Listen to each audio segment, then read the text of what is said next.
Daryl Dapprich, Montgomery Radio legend. I'm Zach Blackerby. This is Locked on Auburn. Daryl, I think Malcolm Simmons is a prime candidate to break out for Auburn against the Oklahoma Sooners this weekend. All this attention on Cam Coleman and Eric Singleton. Malcolm Simmons is going to be hungry after missing some time. That's why it was so important and such an advantage and a luxury to have a guy like that as your number 3 receiver, because you can't cover everybody. And is he the number 3 receiver? Is he? Pardon me? Is he the number 3 receiver? Coming into the season, I guess he was yeah, for sure. Earmarked that. And if you start to focus on Coleman and Singleton and taking them away, you can't cover everybody. Somebody's going to be open, and he has got the skill set to be to be a number 1 or a number 2 on a lot of other teams. And so he could play a key role in breaking out and having one of those games, a breakout game, because the attention is so much on the other 2. So I like that pick a lot, and I think it's coming. You can just sense it building. Yeah, I think the opportunity will be there, and I think a lot of that comes down to can Jackson Arnold make those plays.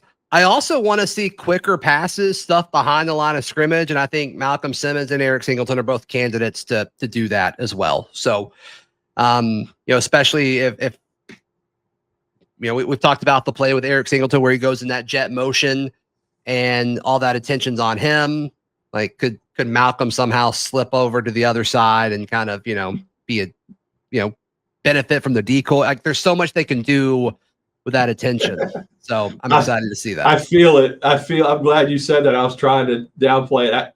We've talked about that all year and how they've run 3 plays off of it, and there's a 4th to be gotten out there. And I'm wondering if this is the game where we see it, and we'll recognize it when we see it. There's a lot you could do with it for sure. Yeah. So mine is Riddick, DeMarcus Riddick. I think that he kind of came on late in the second half last year. Of course, he was young and he was getting his feet wet with the defense, but I really think he could be the X factor in disrupting Mateer on the edge. He didn't have a really good game against Davenport, South Alabama's mobile quarterback. He was in and out, but I think if they allow him if they simplify things with him, let him pin his ears back a little bit and spy Mateer maybe, he could be a really big factor in creating pressure off from the outside, besides Crawford, besides Falk from the edge, and allowing in open space, not letting Mateer get past that second level. Yeah. Because he's a closer. You saw last year how fast he can close, and he's really good sideline to sideline. So I think that can really help neutralize Mateer a little bit and hit him and get physical with him.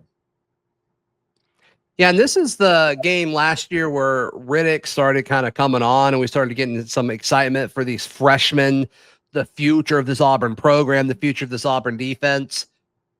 And interestingly enough, like those guys, they haven't taken that next step so far like we thought. Caleb Harris is in that boat. I think Jay Crawford's been fine, but the DBs as a whole. And then, Riddick.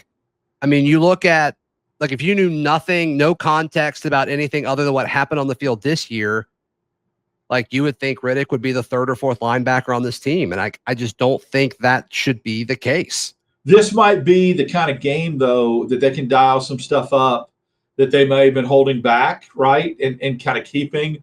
And this also may be the type of game that really suits his skill set with where they want him to do and what they want him to do. Go get the quarterback, go spy the quarterback, take the edge away. Don't let the quarterback or the running backs get outside. Seal the edge, so to speak. He's good at that. And like I said, he's very good at closing and tackling at space. And if he can do that with Mateer showing the propensity to kind of throw a couple picks here and there, maybe with a couple of hurry throws, we'll see. I think Mateer's a really, really good quarterback, and I think he creates a problem because of his mobility. And I think a player like Riddick, you're going to really have to count on. He's really going to have to have a good game. Yeah. Yeah. I can't wait to see who breaks out. Who do you think breaks out? Let us know in the comments down below.